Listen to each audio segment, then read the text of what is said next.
Muy bien, hermanos. ¿Cuánto pueden decir gloria a Dios? Gloria a Dios. Quiero leer algunos pasajes de las Sagradas Escrituras. Y quiero hablar sobre un tema que se puede llamar que nuestro Dios, el Dios a quien servimos, es un Dios celoso. Amén. Podemos mirar entonces Deuteronomio capítulo 5, verso 9. En primer lugar, hermana Viviana me va a ayudar a leer. No te inclinarás a ellas ni las servirás, porque yo soy Jehová tu Dios fuerte, celoso, que visito la maldad de los padres sobre los hijos hasta la tercera y cuarta generación de los que me aborrecen. Tomen sus asientos, por favor. Éxodo 20, verso 5 también leemos.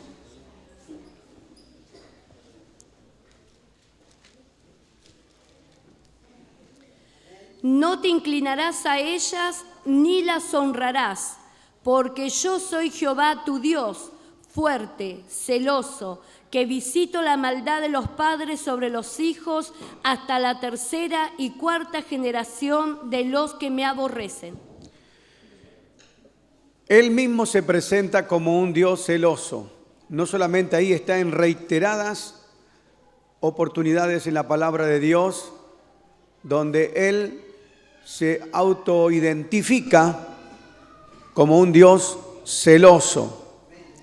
El diccionario dice que celos significa caliente, ferviente, significa entrar en ebullición. Y habla también la palabra original, etimológicamente, la palabra celos habla de una persona que se pone rojo, colorado por lo apasionado en la indignación que siente. Bueno, la figura es de un esposo que se pone celoso, se pone así mal por la conducta de su compañera, o viceversa también, ¿no? Entonces, hay distintos tipos de celos. Hay uno que es malo, que es la persona que ve rivales por todos lados, le amarga la vida a la esposa o al esposo. Es un espíritu de celo que la lleva a vivir a una vida muy miserable, porque se siente perseguido y a veces sin fundamentos. Eso es un espíritu que ha destruido matrimonio. Y también está el celoso porque Dios bendice a uno y no lo bendice aparentemente a él, o la hermana celosa por la hermana que a lo mejor tiene más. Entonces eso ya orilla la envidia y otro tipo de pecados en el corazón. Pero el celo, según Dios, es el que sintió Fines cuando vio que un padre de familia mantenía relaciones en su tienda con una moabita que le había sido proporcionada por Balac, aconsejado por Balán. Toda una historia, ¿vio? De que el pueblo pecaba y Dios lo iba a desechar. Entonces tomó una lanza y a los dos los alanceó en el campamento, y de esa manera Dios dijo: Fines, por su celo ha mostrado, dice, su amor hacia mí, su celo hacia mis cosas, y actuó de esa manera, y él ha quitado mi ira, porque si no, no hubiera quedado nadie. ¿Te leyó ese pasaje? Bueno, hermanos, ese celo es bueno.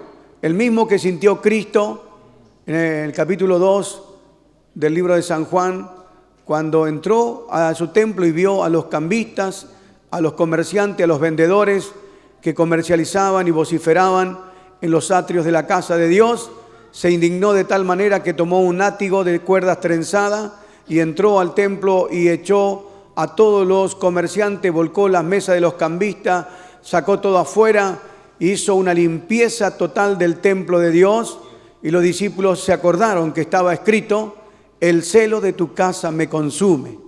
O sea, se indigna el Señor cuando ve este tipo de actividades donde lo que se ha hecho es pura y exclusivamente para que se adore al Señor Jesucristo. Podríamos decir que hubo un ser tan hermoso, tan grande, tan glorioso, que un día él tenía tanto amor y quería depositarlo en alguien. Entonces tomó arcilla e hizo un muñeco, según le pareció, muy bonito. Y lo armó, le puso los ojos, la boca, le puso todo y al final sopló y le dio aliento de vida. Y aquella criatura se llamó el hombre.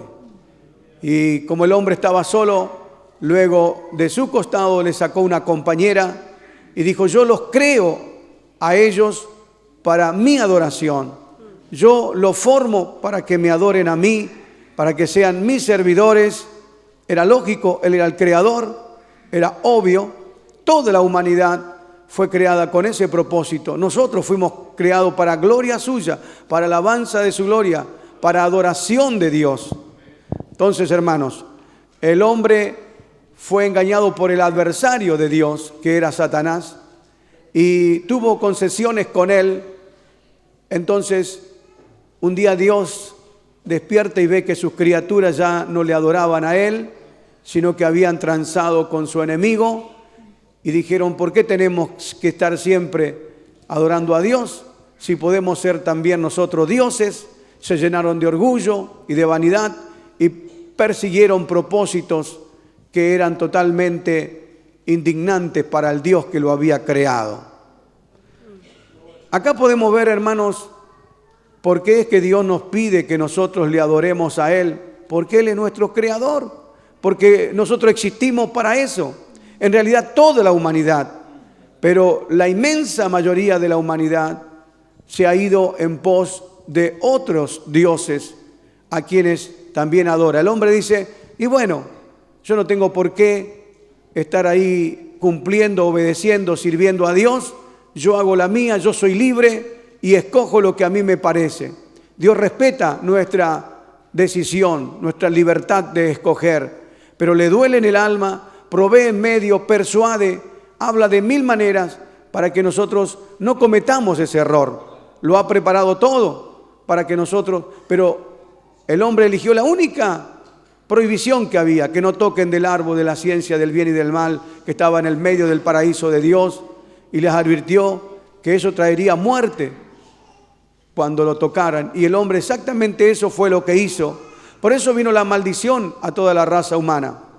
Ahora, dice el Señor: no podéis servir a dos señores, aborrecerás a uno y amarás al otro. No podemos tener doble sentimiento, es decir, por un lado amamos a Dios y por otro lado amamos ya sea a Mamón, que viene a ser el dinero, o las riquezas, o al mundo, o a tantas otras cosas. Debemos entender que nosotros somos siervos. Antes se decía esclavo, hoy la palabra esclavo suena muy fuerte para nosotros, pero antes era moneda corriente. Pero el apóstol Pablo dice: yo soy esclavo de Jesucristo. Y no hay cosa más linda que ser esclavo de Dios. Pero podríamos definirlo como siervos, que servimos, que adoramos, que bendecimos a alguien. Y en el momento en que decimos: yo a Dios no le adoro, automáticamente estamos adorando a otro Dios. Que en la astucia que tiene, nosotros decimos: ahora soy libre, ahora yo hago lo que quiero, ahora sí que nadie me tiene que venir a mí a imponer que tengo que servir a Dios. Entonces voluntariamente en ese instante se produce una esclavitud hacia el pecado, indirectamente hacia los demonios, hacia el diablo mismo. No hay términos neutrales, no hay grises, o blanco o negro, o con Dios o con el diablo. Así es la cosa. Pero el que está sirviendo al diablo nunca cree que lo está haciendo. Sin embargo, sí, porque deja de adorar a Dios y adora, aunque en su inconsciencia o en su conciencia parece que no lo hiciera, está adorando a fuerzas satánicas que lo llevarán a una terrible condenación eterna. ¿Cuánto entendieron eso hasta ahora? Entonces, hermanos, el mundo hoy está adorando a otros dioses y no adora a Dios. Adorar a Dios, servir a Cristo, es la cosa más fascinante, gloriosa, admirable que puede existir. Porque si nosotros le amamos, le servimos con gozo, con alegría, con devoción.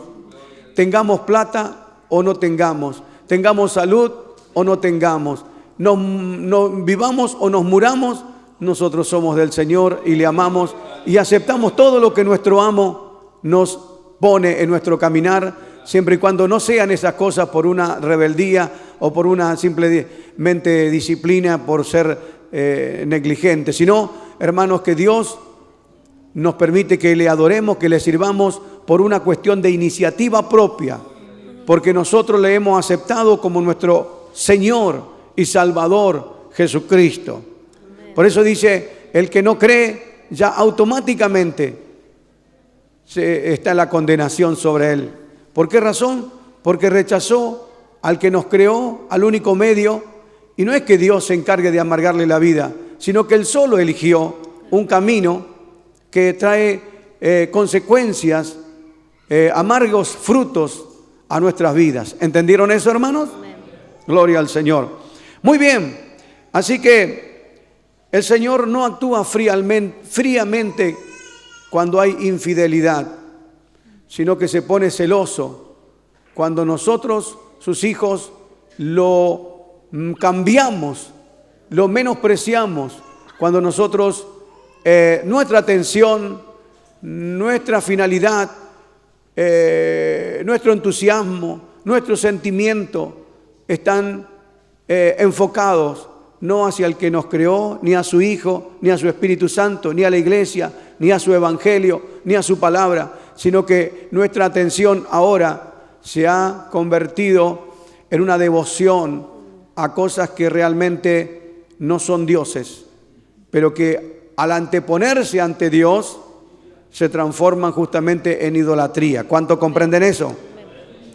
Entonces Él no actúa fríamente y no actúa por defender su honor ni su dignidad como un esposo que lo han lastimado. Entonces, mi orgullo fue herido, así que yo actúo mal ahora, me enojo, traigo ira o lo que sea, porque estoy herido sentimentalmente, sino que Dios lo hace con otro sentimiento, porque nos ama entrañablemente y porque sabe que nuestra actitud nos conducirá a sufrir terribles dolores, como en el tiempo cuando Israel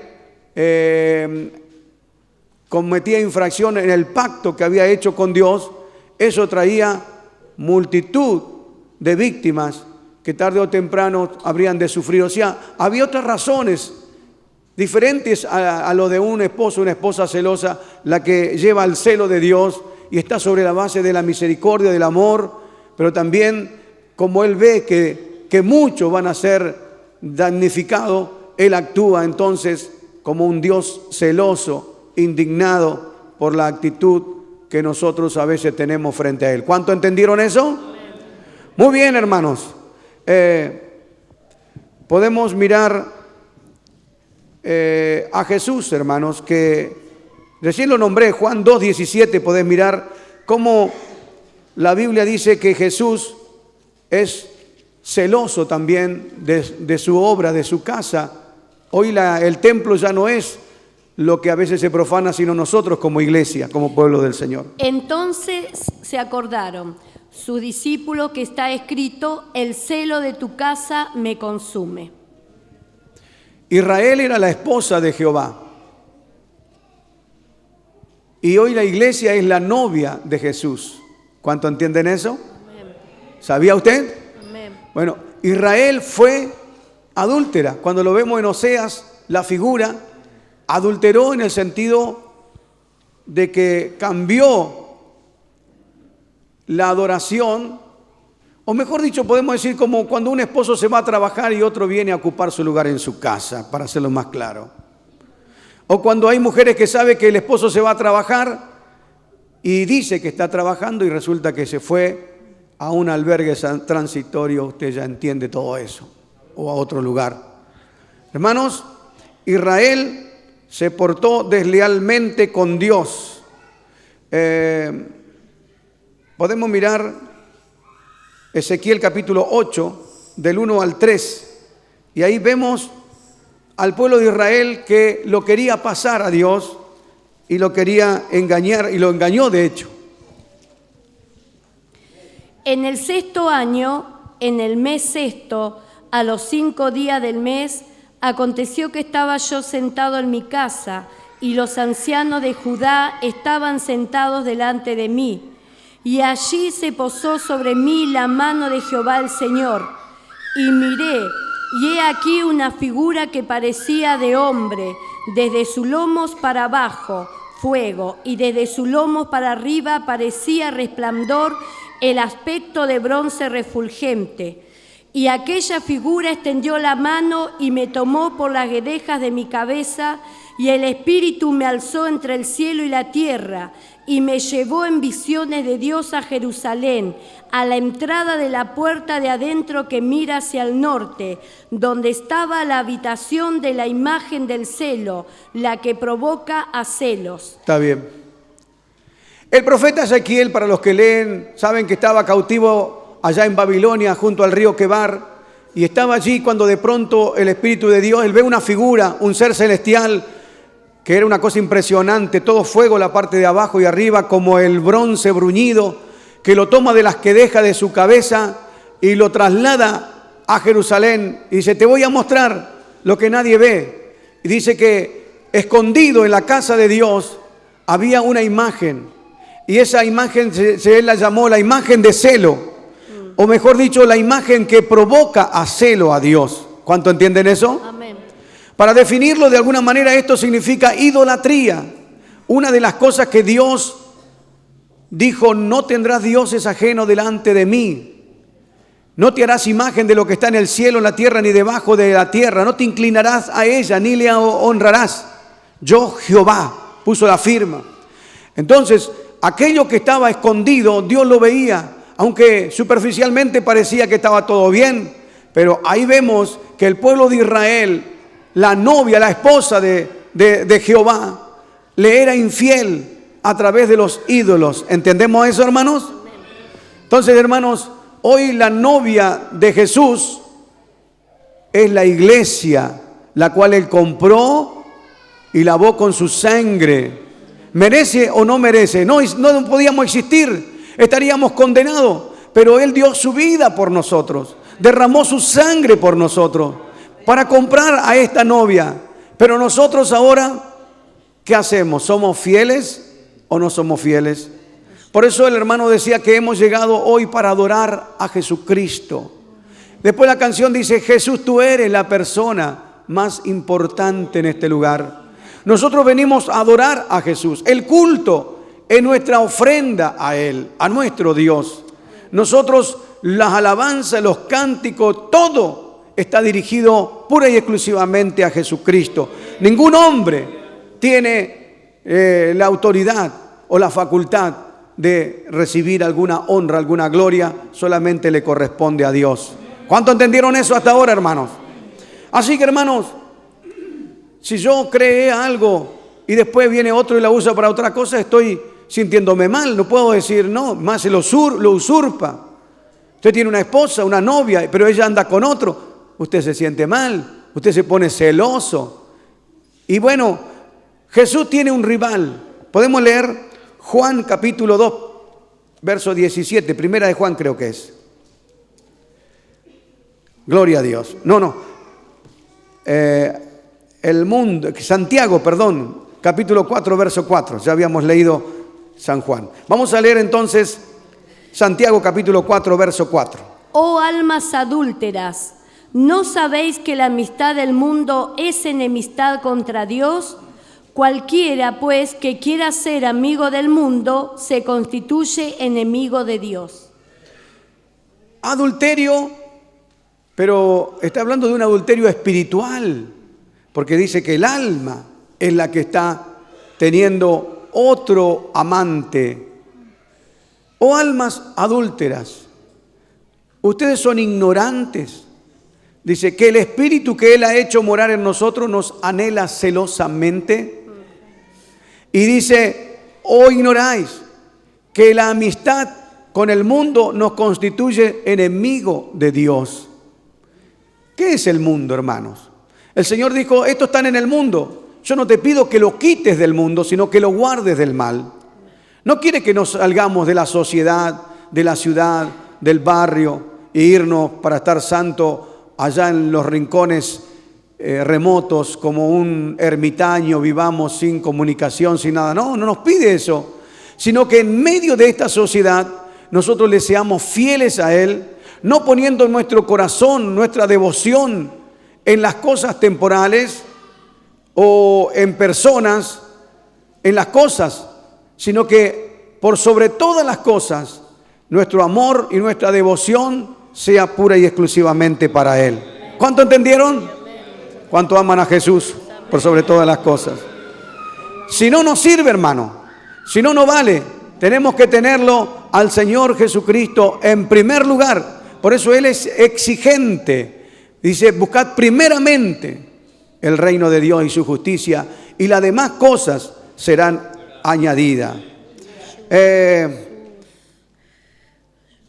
Yo pensaba, ¿qué es el mundo?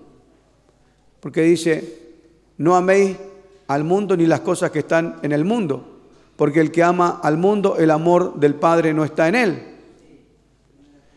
¿Y cuáles son los deseos de los ojos? Los deseos de la carne y la vanagloria de la vida. No provienen de Dios, de arriba, del Padre, sino del mundo. Y el mundo pasa y sus deseos, mas el que hace la voluntad del Señor, ¿qué dice? De Dios permanece para siempre. Permanece para siempre. Muy bien, hermanos. Entonces, acá hay cosas que a veces desconocemos nosotros, que podemos amar los deseos de los ojos. Los ojos quieren ver mucha televisión, quieren mirar la mujer bonita, o el actor, o el modelo. Los ojos se van, hermanos, la principal fuerza de tentación para que usan los marketinistas, los que están en el marketing, es ver. Por eso se paga mucho al que hace una buena vidriera o al que hace una buena publicidad, porque entra por los ojos. Los deseos de los ojos siempre quieren ver más y más. Por eso hay quienes miran páginas subidas de tonos, de pornografía. Pues los deseos de los ojos, los deseos de la carne. La carne quiere solamente placer, comer, dormir, divertirse, pasarla bien. Le gusta todas las cosas temporales de esta vida. Los deseos de la carne, la vanagloria de la vida. La vanagloria de la vida.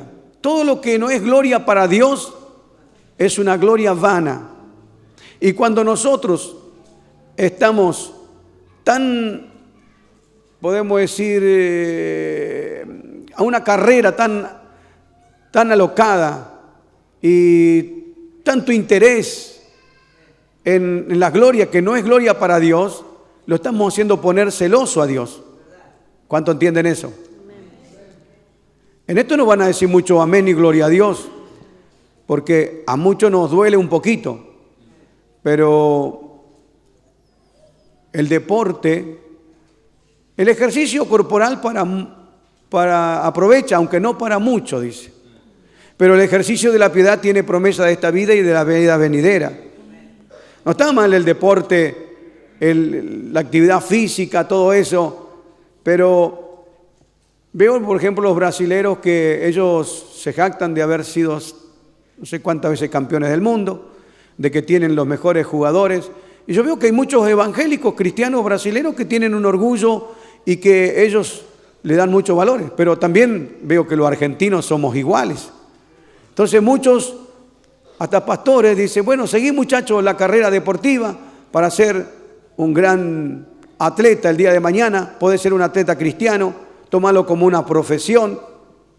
Ahora, si dice que toda gloria que no es gloria para Dios es vanagloria, y uno practica un deporte, se le mete en el corazón la idolatría, porque está mirando el televisor y dice, Messi, qué grande, qué bárbaro, este jugador, este director, qué tremendo, ¿sabes cómo la rompe? Dice, ¿no? Este jugador, ¿cómo dice? Sí, la descuece, dice. Pero en esa mañana, él no dijo ni siquiera Dios es grande, Jesús es el mejor, Jesús es más lindo, es bueno. Él alabó al ídolo, que no se da cuenta, se ha convertido en un ídolo. Está dando gloria a la criatura antes que al Creador. Porque ¿quién le dio la salud física? ¿Quién le dio la inteligencia? ¿Quién le dio la habilidad? ¿Es Dios? ¿O usted cree que él lo ganó aparte de Dios? Dios. Y entonces nosotros estamos adorando lo que Dios creó y no al que creó esas cosas. ¿Cuánto alaban la gloria del Señor? Ahora bien, nosotros no podemos decir, no, a mí yo no miro, no hago, no me interesa. No. Somos argentinos y seguramente nos enteramos, no podemos pasar desapercibidos en el trabajo, todo el mundo habla, todas las propagandas, la publicidad, que el mundial, que los campeonatos, apertura, clausura, todos los jugadores, que Boca, que River, que todo es una fuerza. Pero aún así el creyente está en el mundo, pero su devoción mayor, su amor más alto, su interés sobre todas estas cosas debe ser Cristo Jesús. Y no puede dar más alabanza a las criaturas que al Creador. Alabe a Dios, glorifica a Cristo. Pega un grito tan fuerte cuando hace un gol y se salta y brinca. Y acá en la iglesia está con la cara larga. Ni un gloria a Dios, ni un amén. No tiene fuerza. Entonces, ¿qué quedamos, hermano? Ahí usted está definiendo que usted tiene mayor apego y devoción hacia otras cosas que al Señor, que lo salvó, que murió por usted, que lo levantó, que hizo de usted una nueva criatura para la eternidad. ¿Estamos entendiendo eso, hermanos? ¿Sabe por qué? Porque yo como pastor no le puedo decir nada, me andaré para adelante. Y el Señor no va a venir a buscar a idólatras. Y el fútbol se ha convertido en una futbolatría. Pues yo digo fútbol, las mujeres tienen otros ídolos. Hay hermanas que se conocen los nombres de los actores, la vida privada, con quién se casó, con quién salió. Este fue el que dice, parece que se casó, esta es la que hizo la película tanto, ¿te acordás que actuó en esto y este? Sí, este trabajó allá. Hay hermanas que están embadurnadas, impregnadas de la idolatría hacia actores, modelos, conductores de televisión, de las novelas, se las saben todas. Hermanos, ¿quién es tu Dios? Cuando tú pasaste 3 horas viendo televisión y al Señor 5 minutos, Señor, ya te hace las cosas. Y horas para comer y vienes la horita de los jueves a orar y ya está. Y 4, 5 horas, 10 horas en algunos casos, viendo las cosas temporales de pecados de este mundo. ¿No es idolatría, hermanos? Ay, cómo me duele eso, dice alguno. Pero es tiempo, hermano, que saques el ídolo de tu corazón, porque si no, difícilmente el Señor te va a llevar cuando Él venga. Fanático, legalista. No, hermano, yo me quiero salvar y quiero que usted se salve. Y yo lucho contra todos los ídolos que se quieren pegar. Digo, no, más primero está el Señor. No voy a faltar un culto por ver un partido. Por ahí te interese, mirá, qué sé yo. Ojalá que no, pero primero está Dios. Hermanos, entonces Jesús es celoso y el mundo es rival de Cristo. Hay muchas cosas que se pueden convertir en un rival en los sentimientos, en el corazón nuestro. ¿Quién es primero en nosotros en relación con el Señor? Génesis 22, 7. Mire que a veces un hijo, una bendición de Dios, se puede convertir en un ídolo. Y Dios es celoso y a veces nos prueba, a ver si lo amamos más a Él, le obedecemos más a Él, que a esa devoción, a esa atracción, a ese enamoramiento que tenemos hacia una persona, que puede ser una esposa, puede ser un tío, puede ser un primo, puede ser un novio, una novia, una esposa, un esposo, o puede ser un hijo. Entonces habló Isaac a Abraham su padre y dijo: Padre mío. Y él respondió: heme aquí, mi hijo. Y él dijo: he aquí el fuego y la leña, mas ¿dónde está el cordero para el holocausto? Génesis 22, 7 es. Sí. Bueno, porque hay un momento en que verso 1. Es el mismo pasaje, pero este lo dice con mejor. Verso 1. Aconteció después de estas cosas que probó Dios a Abraham y le dijo: Abraham. Y él respondió: heme aquí. y dijo: toma ahora tu hijo, tu único, Isaac, a quien amas, y vete a tierra de Moriab, y ofrécelo allí en holocausto sobre uno de los montes que yo te diré. Abraham tenía locura por un hijo. Tuvo uno de una esclava, pero no era lo mismo.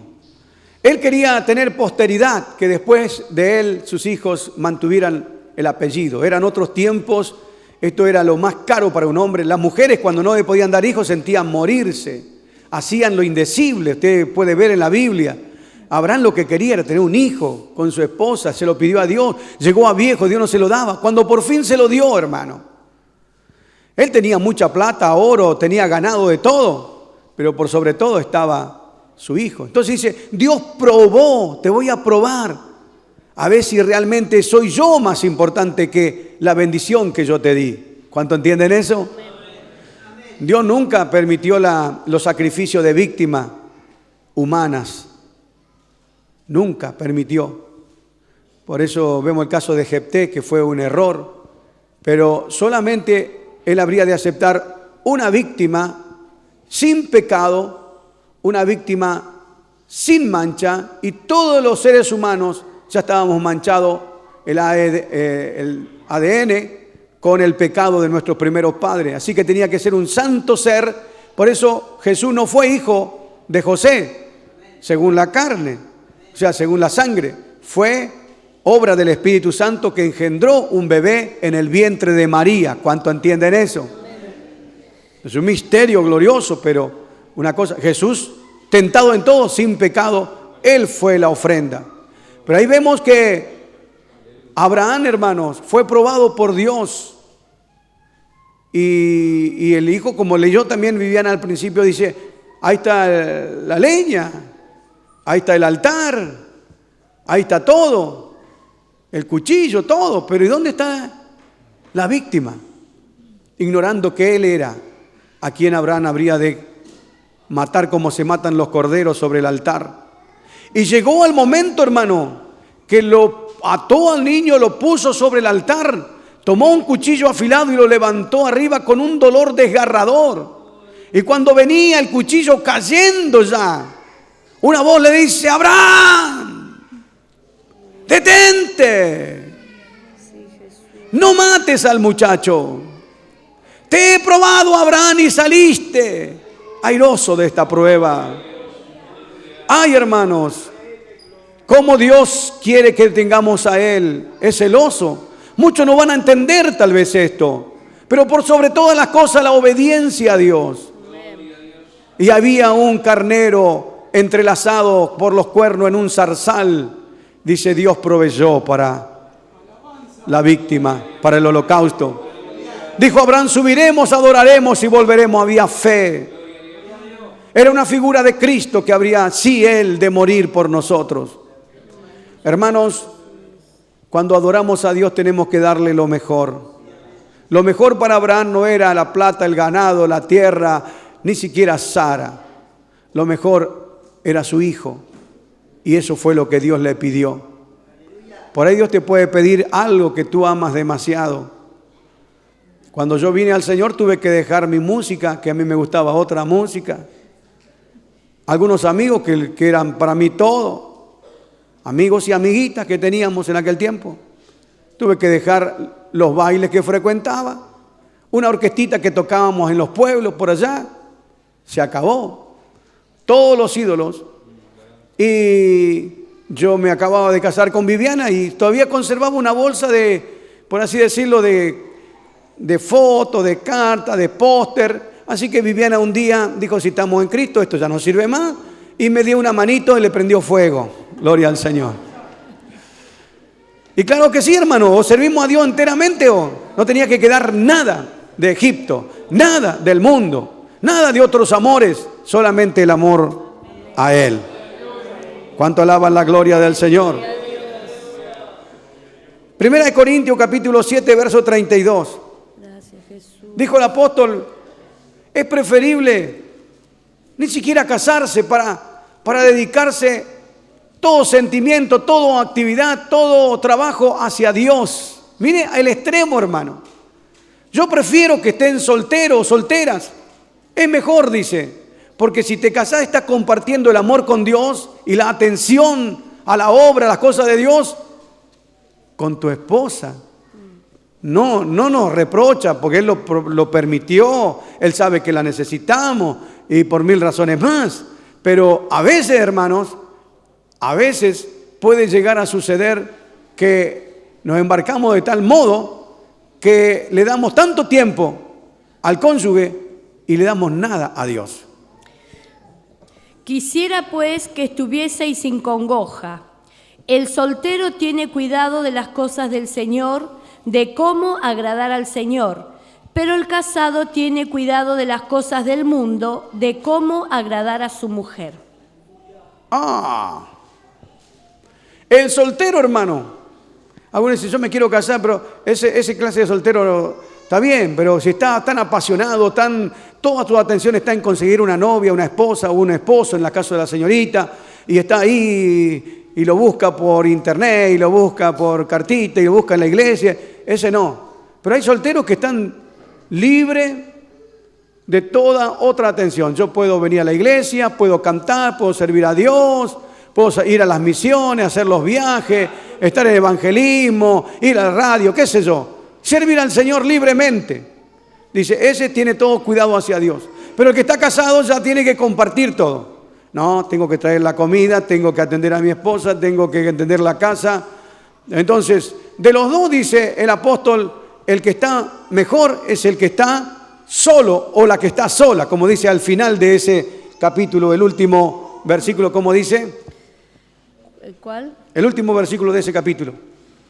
Pero a mi juicio, más dichosa será si se quedare así, y pienso que también yo tengo el Espíritu de Dios. A mi juicio, pienso, dice, que más dichosa esa mujer que no tiene esposo. Va a ser más feliz si se quedara así porque va a dedicar su vida sin que le tenga que decir, mirá, tenés que cuidar a los chicos, tenés que cuidar la casa. Y está libre para servir al Señor. Ay, qué feo, ¿no? Dicen algunas. Pero cuando te casás ya estás muy condicionada. Cuando te casás, condicionado. No tenés totalmente libertad. Pues yo le digo a los jóvenes, no se apresuren a casarse. Disfruten la juventud, esperen. Algunos ya 15, 16 años están desesperados con el acelerador a las chapas van. No disfrutaron su juventud. 5 o 10 años pueden darle al Señor, a la obra, servir, tranquilito, solterito y sin apuro, dicen, ¿no? Sirviendo al Señor. Y cuando llegue el momento, Dios le va a dar continencia, le va a ayudar.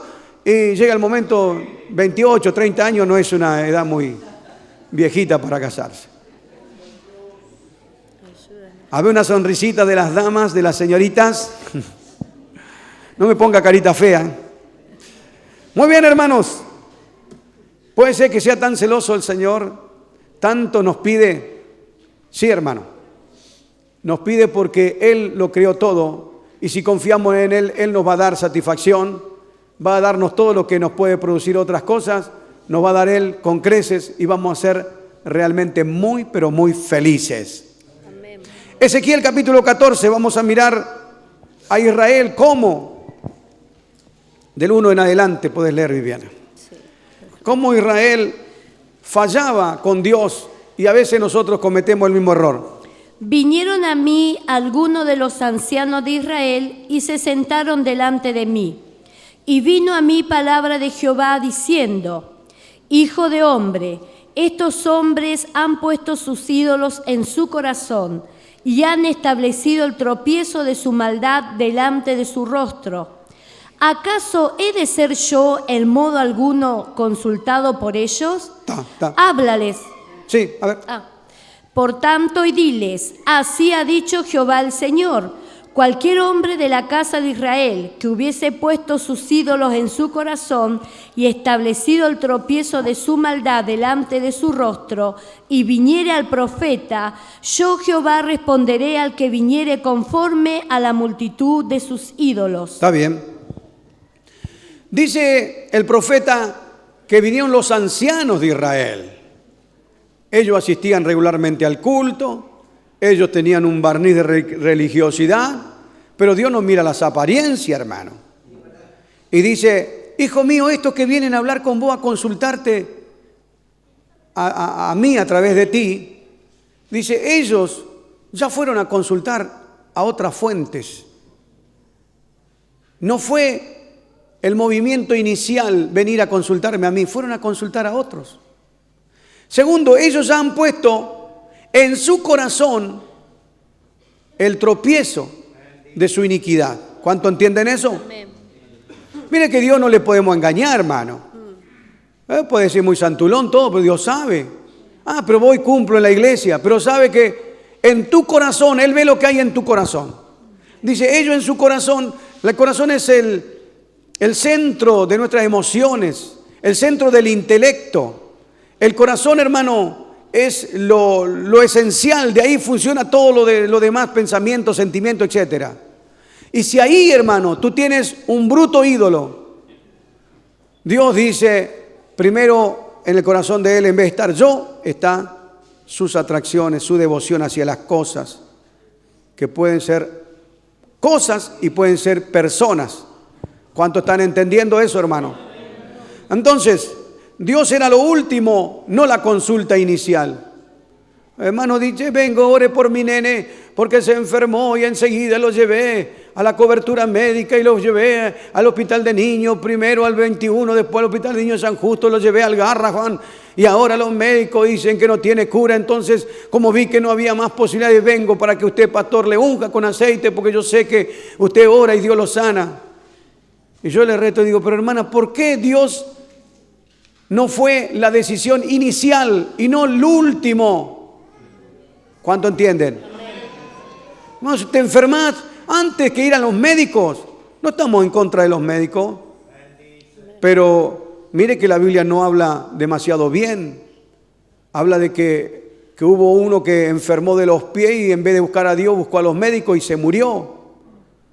La Biblia habla que si bien Lucas era el médico amado, la Biblia nos habla de que tenemos que buscar a los ancianos, a los ministros, para que oren por nosotros, ungiéndonos con aceite en el nombre del Señor. Y la oración de fe, hay un 80% que sana el enfermo. Amén. No, sanará al enfermo. Excepto que Dios pueda, por alguna razón, para predicarle a alguien en el hospital o para tratar con nosotros por algo personal, por una disciplina, vaya a saber, nos permite. Hemos ido al médico y Dios ha usado los médicos, no estamos en contra. Pero me estoy refiriendo que primeramente orar, ayunar, hacer un examen de conciencia. Señor, te defraudé, hubo orgullo, traté mal a mi hermano. Señor, ¿en qué fallé? Perdóname. Y rebobinar la cinta para corregir lo que estaba mal. Y luego que oren por nosotros, pues dice, confesad vuestra ofensa unos a otros y orad unos por otros para que seáis sanados. De hecho, muchos de nosotros ni siquiera remedio tienen. Muy poco, quizá alguno. ¿Por qué? Porque Dios nos sana. Porque pagamos nuestro diezmo, nuestra ofrenda y no tenemos que gastar tanto en la medicina. ¿Es cierto o no es cierto? Los que dicen amén es porque lo han vivido, lo están viviendo. Pero hermanos, Dios tiene que ser lo primero. Buscar a Dios. Y cuando se agota todo, bueno, Señor, a lo mejor tú permites que vaya a un hospital, a un médico. Por dos cositas ya están en los médicos. Por un resfrío ya están corriendo. Espere un poquito, tenga fe. Amén, hermanos. En mi casa mis hijos están presentes, muchos de ellos. Y yo he traído a mis chicos hirviendo de fiebre.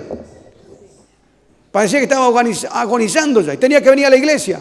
¿Qué hago? ¿Voy al médico y falto al culto? ¿O voy a la iglesia y espero en Dios? Los he traído así, hermano. El culto estaba tan lindo que después nos olvidamos. ¿Y cómo está el nene? Sano para la gloria del Señor. Porque Dios nos prueba, hermano. Yo he estado en algunas predicaciones que solo Dios sabe, y yo, que estuve a punto de caerme muerto, desmayado, porque me sentía realmente mal. Pero dije, si me muero, no hay cosa más linda que morirme predicando e irme con el Señor, cumpliendo mi deber. Y después el Señor me sanó y estuve bien. Entonces entendamos, hermano, lo prioritario es hacer la voluntad de Dios. Algunos dicen, ese evangelio tan exigente, No, hermano, es un evangelio verdadero, auténtico. Primero está el Señor. Así que el sentimiento de de su corazón, la esencia de su intelecto, la función misma de la persona.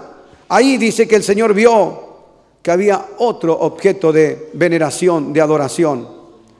Podríamos hablar, hermanos, de que cuando uno se convierte a Cristo, el primer amor nos lleva a ser cristocéntrico.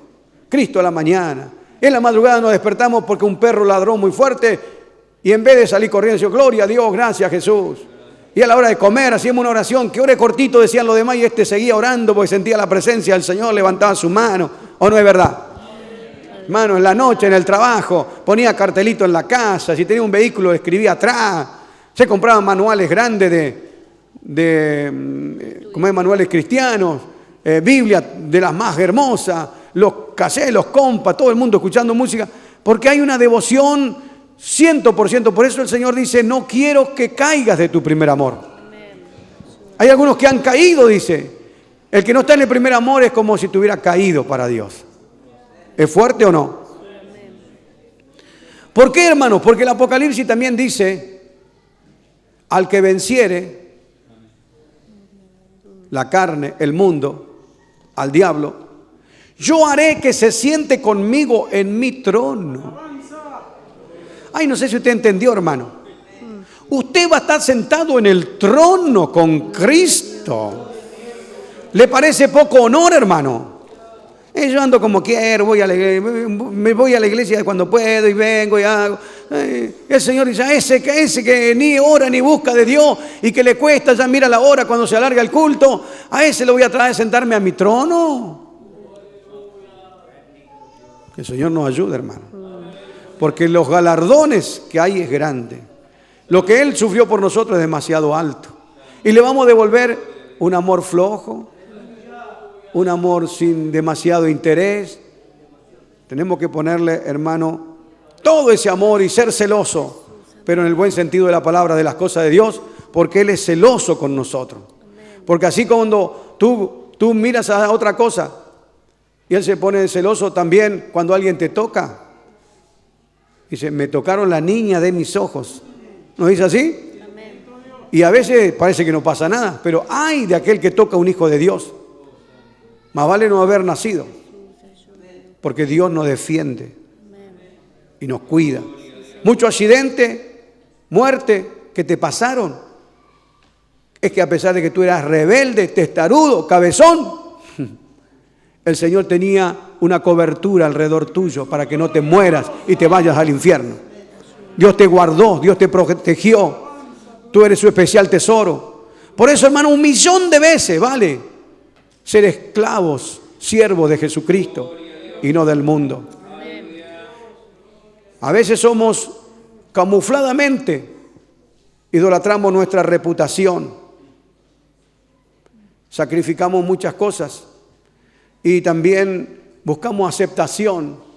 Y por ello, ¿qué pasa? Sacrificamos valores, principios, doctrinas por ser aceptado. No sé si usted puede entender eso. ¿Qué más, hermano? No podréis servir a dos señores, o a Dios o a Mamón. La riqueza, el dinero, se ha convertido en un ídolo para muchos. Cuando usted trabaja demasiado y no tiene tiempo para venir a la iglesia, cuando sacrificas la oración, tu familia, sacrificas todo por un trabajo, estás postrándote delante de un Dios con minúscula, llamado dinero, trabajo, riqueza. Lo dijo el Señor, no podéis servir a Dios y a Mamón, a las riquezas. Entonces, es increíble la cantidad de gente que hoy no está acá porque tiene que hacer hora extra, porque tiene un trabajo, porque quiere hacer plata, tiene que atender el almacén, el kiosco. Lamentablemente tengo que decirlo, hermano. Hay otro Dios, hay otro ídolo sobre ellos que le interesa más. ¿Está comprendiendo? Bien, hermanos. Hay algunos que tienen el placer sexual y aunque no se dan cuenta, a un cristiano está sobre todas las cosas. El placer sexual con la intensidad y con un compromiso que estos deberían ser solo para nuestro Dios, reservados solo para Dios. No está mal los matrimonios, pero cuando esto se pasa del límite, hermano, hay que poner en la balanza. Qué silencio, pasó un tsunami, dijo Dice Ávila. Que Dios nos ayude. Todo lo que se antepone a Dios, hermano, es idolatría y lo hace poner celoso a Dios. Para concluir, vino una hermana o una mujer en el Paraguay, se vino para la Argentina. Consiguió un compañero paraguayo, se juntaron en concubinato. Los paraguayos laburan, hermano. Dice, veo qué camioneta, qué casa tiene, pero lo hicieron con el sudor de su frente. Todos estos grandes edificios, la mayoría fueron hechos por extranjeros. Así que los argentinos quedamos ahí mirando y ahora son nuestros patrones. ¿Por qué? Porque nosotros fuimos vagos. No quisimos trabajar y lo otro hicieron. Pero ese es otro tema. Estos se deslomaron trabajando. Ella compró una maquinita, una recta, después una overlock. Después trajo una chica para que venga a trabajar y trajo otra. Formaron su tallercito. Se hicieron una bruta casa hermosa, hermano. Como lo hacen los paraguayos. ¿Y qué pasó, hermano? Ella se convirtió al Señor y se enamoró de Cristo. ¿Cuánto alaban al Señor?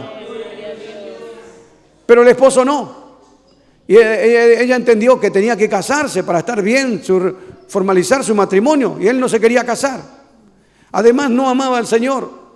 Y ella oraba por ella y pedía oración por él. Y por todo. Pero ya tenían hijas grandes. Y ella lo amaba, lo quería. Era con el que se habían jugado. Había bienes de por medio, había hijas. Pero ella amaba al Señor Jesucristo. Y decía, ¿qué puedo hacer, pastor? Porque él me menosprecia. Él menosprecia a Dios. Él habla mal de mi Cristo, pastor. Entonces le dije, mira, hermana, va a tener que escoger entre su compañero, su negocio, todo, y Cristo. ¿Está dispuesta? Piénselo. Y ella me dijo, al poco tiempo, dice, ya tomé la decisión. Dejo trabajo, esposo, hijo, todo, por amor a mi Cristo. Ay, hermano, que digo, ¿será que le aconsejé bien? Que Dios podía convertirle. Hermano, aquel hombre nunca quiso convertirse. Entonces ella le dijo, separamos los bienes, yo me voy porque mi Dios es lo más hermoso que yo tengo. ¿Cuánto alaban la gloria del Señor? Se compró una casa en el garage largo, grande que tenía. Dijo, quiero que acá hagan culto. Pronto conoció a un joven que venía orando hace tiempo y se le estaba pasando el tren. Se enamoraron, se juntaron, pero no en concubinato. Se unieron ante las leyes y ante Dios, ya que ella era soltera. Y ahora tienen culto en la casa y los vemos tan felices. Algunos lo conocen en el anexo de Huemul. Conoce a la hermana Mercedes, al hermano Claudio. ¿Cómo están sirviendo al Señor? Esta historia la vivimos acá, hermano. Le dolió dejar su casa, tantos años de trabajo. Le dolió dejar su esposo, su compañero, mejor dicho. También el reproche de sus hijas, el reproche de tantas personas. Pero el Cristo que tenemos vale más que todo. Es más alto, hermano. Por eso tal vez Dios te está pidiendo ahora que dejes un amigo o una posibilidad de un noviazgo, de un casamiento, de un caso que puede ser muy bueno porque tiene plata, porque está bien, pero no ama a Cristo, ama al diablo o las cosas del diablo. Por eso Dios, hermano, nos pide que dejemos aquello que está en primer lugar. Si tú te haces un autoexamen, vas a darte cuenta que hay gente que idolatra un vehículo, su físico, su trabajo, idolatra un deporte, que no está mal esta cosa, pero cuando llega al primer lugar, cuando es más importante que orar, que buscar a Cristo, que leer su palabra, cuando nuestra admiración, qué actor, qué cantante, qué político, qué hermoso que es ese jugador, qué hermoso que es y a Dios no le damos ninguna alabanza. Tú eres un idólatra y los idólatras no entrarán en el reino de los cielos. Vamos a estar de pie, por favor. Oramos al Señor. Inclina tu cabeza, cierra tus ojos. Vamos a orar un minutito al Señor.